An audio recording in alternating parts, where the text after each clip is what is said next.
శ్రీ గురుభ్యో నమః. 2021 శనియోగం మీనరాశి వారికి ఎలా ఉందో క్లుప్తంగా 6 పాయింట్లో తెలియజేయబోతున్నాను. మీకు 11వ స్థానంలో ఇప్పుడు శని సంచారం జరుగుతున్నది. ఆ 11వ స్థానానికి ఎప్పుడు వచ్చాడు?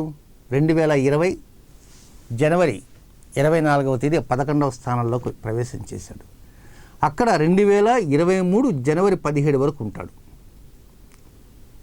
ఈ 11వ స్థానాన్ని లాభస్థానము అంటారు. లాభస్థానము అంటే లాభమే అది. అందులో లాభస్థానంలో శని సంచారం మరింత అనుకూలతను కూడా ఇస్తుందని జ్యోతిష్ శాస్త్ర నిర్ణయం. కానీ కొన్ని ఇతర నిర్ణయాల ప్రకారంగా, ఇతర గ్రహస్థితుల ప్రకారంగా ప్రస్తుతం ఆ 11వ స్థానంలో శని శ్రవణ నక్షత్రంలో సంచారం చేస్తున్న కారణంగా అనుకూలతలకు, లాభాలకు కొంచెం దూరంగా ఉన్నాడు. అంటే శ్రవణంలో శని పెద్దగా అనుకూలతను, మేలును చేయకపోగా కొంచెం దూరంగా ఉంటాడు. చేయడానికి ఏమి ఉండదు ఆయన చేతుల్లో. ఇది పరిస్థితి. ఈ సంవత్సరం అంతా ఆయన అక్కడే ఉంటున్నాడు, ఆ నక్షత్రంలోనే ఉంటాడు, శ్రవణ నక్షత్రంలోనే. కనుక ఈ పరంపరలో ఒక 6 పాయింట్లు అందించబోతున్నా, శ్రద్ధగా ఆలకించండి. ఇక మొదటి పాయింట్, ఏప్రిల్ నెల 13వ తేదీ వరకు ఉన్నటువంటి సమయం అంతా కూడా లాభం ఇంత వస్తుంది అని అంచనా వేయకండి. పని ఇంతవరకు అయిపోతుంది అని అంచనా వద్దు. అనుకున్న పని అనుకున్న సమయంలో కాకుండా మరికొంత సమయం పట్టవచ్చు. సో మీకు ఏదో డెడ్ లైన్ అనేది ఫిక్స్ చేయటం కష్టం. ఎనీహౌ ఏప్రిల్ 13వ తేదీ దాకే ఆ నిర్ణయాలు. అంటే ఆ లోపల ఏదైనా కంప్లీట్ చేద్దాం ఉంటారు. ఒక హౌసే ఉంటుంది, అది పూర్తిగా పూర్తి చేసేద్దాం ఏప్రిల్ 13 లోపల. అంటే అది ఏప్రిల్ 13 అవుతుందో జూన్ 14 అవుతుందో చెప్పలేం. అంటే నత్తనడక సాగే అవకాశాలు ఉంటాయి. లేదా మీరు అనుకున్నటువంటి పనిని ఒక్కోసారి కొన్ని రోజుల్లో వాయిదా వేసే అవకాశాలు ఉంటాయి. పనులు జరగకుండా ఆగిపోయే అవకాశాలు ఉంటాయి. కారణం ఏదైనా కావచ్చు. సో సరైన టైంకి సరైనటువంటి పనులు కావు, వాయిదాలు పడతాయి, ప్రొలాంగ్ అవుతుంటాయి. కనుక ఇది అక్కడ సారాంశం. కనుక వీలైనంత వరకు ఏమిటంటే కొన్ని కొత్త పనులు ఏదైనా ఒప్పుకోవాలనుకుంటే ఫలానా తేదీ లోపల ఆ పని పూర్తి చేయాలని నేను ఎవరన్నా కనుక మీకు చెప్పినప్పుడు, మీ ఏదైనా కాంట్రాక్ట్ చేసే వరకు అయితే సారీ అండి, చేయలేమండి, చాలా కష్టం అండి. నిజంగానే మీకు తెలుసు 20 రోజుల్లో పని అయిపోతున్నాయి, కానీ 20 కాదు కదా, 40 కూడా కాదు. అందుచేత అది ఆలోచన చేసి ముందుకి వెళ్ళాలి, ప్లానింగ్తో ఉండాలి. ఇక నెక్స్ట్ రెండవ పాయింట్కి వచ్చేసి ఏప్రిల్ 14 టు జూలై 14, 3 మాసాలలో అక్కడ పరిస్థితి ఎలా ఉంటుంది అంటే, మీ ఉద్యోగం, వ్యాపారము, ఆరోగ్యము, దీనిపైన మంచి నిర్ణయాలు ఉండాలి. ఒక్కోసారి ఉద్యోగం వద్దు మానేద్దామని, లేకపోతే మీకంతటా మీరు మానేద్దాం అనుకోకుండానే పైవారు మిమ్మల్ని బయటికి పంపాలనే ఉద్దేశంతో ఉండవచ్చు. లేదా ఇదే సమయంలో అద్దె ఇల్లు మానేసి వేరే ఇంట్లోకి వెళ్దామను, ఈ వాహనం వద్దు వేరే ఇంట్లోకి పోదామను, ఈ పాతది వద్దు కొత్తది కావాలి. అది ఉద్యోగం కావచ్చు, వ్యాపారం కావచ్చు, ఏదైనా కొంచెం ఎక్కువ నిర్ణయాలను తీసుకోవాలి. ఆరోగ్య విషయాల్లో మరిన్ని నిర్ణయాలు తీసుకోవాలి. వాహన విషయాల్లో మరమ్మతులు ఏమైనా ఉన్నాయని గమనిస్తుండాలి. అయితే ఏప్రిల్ 14 నుంచి జూలై 14 మధ్య వీలైనంత వరకు ఉద్యోగానికి రాజీనామా చేద్దాము, వేరే ఉద్యోగం వెళ్ళిపోదాము అనేటువంటి నిర్ణయాలకు మాత్రం రాకండి. పై అధికారులతో కొంచెం సామరస్య ధోరణిలో ఉండటానికే ప్రయత్నం చేయాలి. తప్పు వాళ్ళదే, మీది కాదు. అయినప్పటికీ కూడా కొంచెం అవసరం మంది.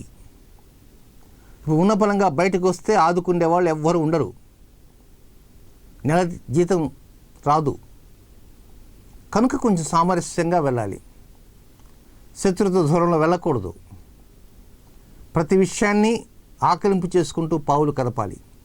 తొందరపాటు నిర్ణయాలు వద్దు. ఆరోగ్య విషయాల మీద ఎక్కువ దృష్టి ఉంచాలి.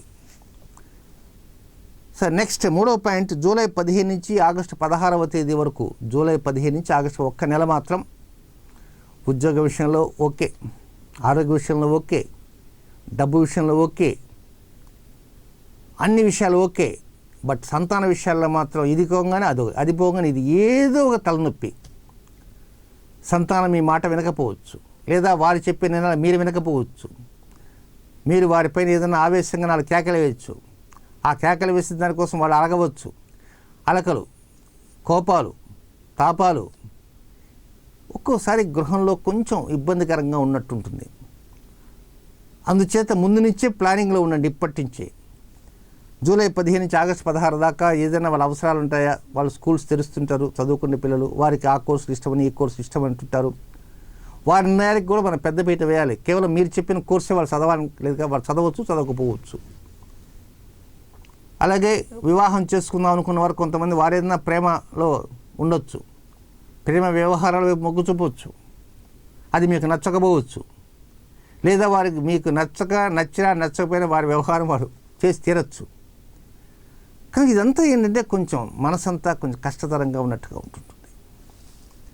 నెక్స్ట్ 4వ పాయింట్, ఆగస్టు 17వ తేదీ దగ్గర నుంచి అక్టోబర్ 21వ తేదీ దాకా సుమారు 65-70 రోజులు. ఈ సమయంలో మాత్రం రుణం జోలికి మాత్రం వెళ్ళకండి. అప్పు చేద్దామని సమస్య ఉంది, సమస్యను ఏదో ప్రకారం నెట్టుకొని రావటం మంచిది. 10 రూపాయల వడ్డీలు తీసుకొని 2 రూపాయల వడ్డీ వాడికి చెల్లిద్దామని ఇవ్వద్దు. అధిక వడ్డీలకి డబ్బులు తీయకండి. ఆరోగ్య విషయాల మీద శ్రద్ధ చూపండి.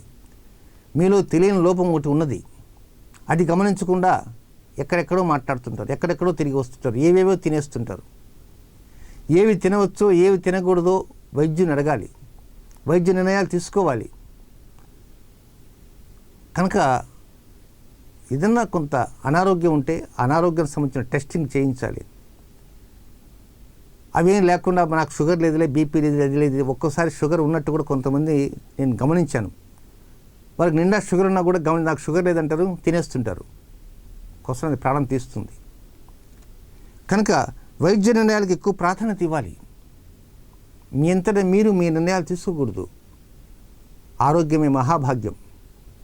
అలాగే శత్రువుల విషయాల్లో వారు రకరకాల ఆలోచనలు ఉంటారు. వారి మీ మీద ఎలాంటి కక్షలు తీర్చుకోకుండా కామ్గా ఉన్నప్పుడు కూడా నా మీద ఏదో కక్ష తీర్చుకుంటారు, వాడిని మనం ఏదైనా నాశనం చేయాలనేది కొత్త ఆలోచనలతో మీరు ముందుకు వెళ్ళొద్దు.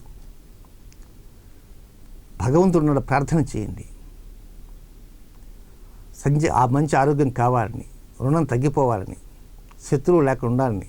అంతే తప్ప మీరే కాలు దూగుతుంటే కష్టం కదా. మీరు ఈరోజు కాలు దూగుతారు, రేపు వారు 4 సార్లు దూగుతారు, ఆ తర్వాత మీరు 5 సార్లు దూగుతారు, ఆసారి వాడు 10 సార్లు దూగుతాడు. ఇంకొద్దిగా ఫ్యాక్షనిజం అంటే ఇదే వెళ్ళిపోతుంటుంది. కనుక అలాంటి ఆలోచనలకు కొంచెం దూరంగా ఉండాలి. నెక్స్ట్ 5వ పాయింట్, అక్టోబర్ 22వ తేదీ నుంచి డిసెంబర్ 5వ తేదీ వరకు ఇది కొద్దిగా ఆలోచన చేయాలి.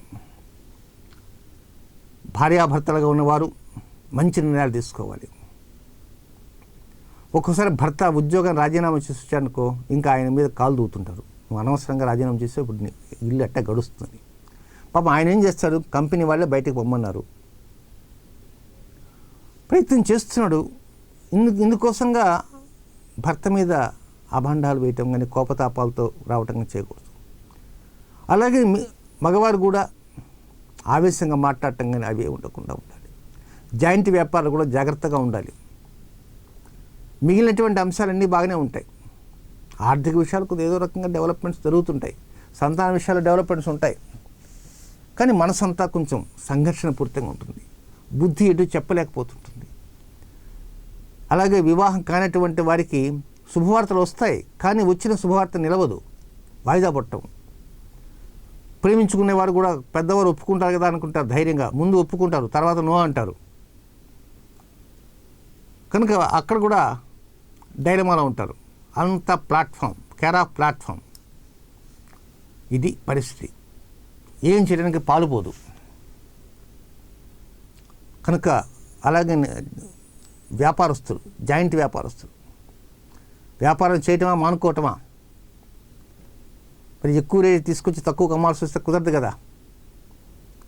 కనుక కొంచెం వ్యాపార లావాదేవీల్లో కొంచెం తొట్టుపాటు నిర్ణయాలు తీసుకునే అవకాశాలు ఉన్నాయి.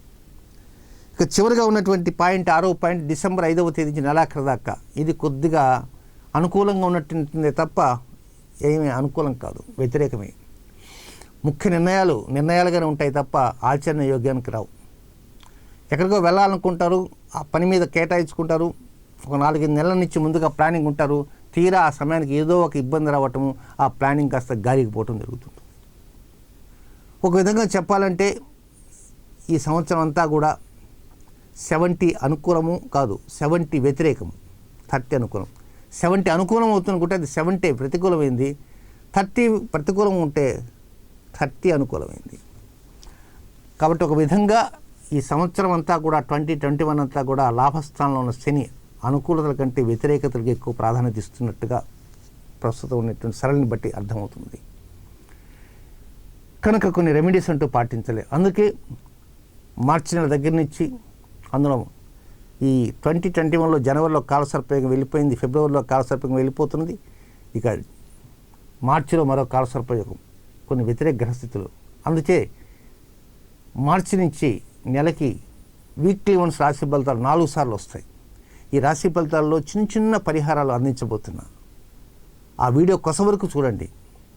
ఆ విధంగా చూస్తే దాంట్లో పరిహారం ఉంటుంది. ఆ పరిహారాన్ని పాటిస్తూ ఉంటే ఆ నెలలో ఉండే వ్యతిరేక గ్రహ సంచారాలకి ఇలాంటి ఉంటాయి గ్రహస్థితులు, అలాంటి గ్రహస్థితులకు కొంచెం అనుకూలంగా ఉండేలా పరిస్థితులు మీ వైపు వచ్చే విధంగా ఉపశాంతి కలగటానికి స్వల్ప పరిహారాలు తెలియజేయబోతున్నాం.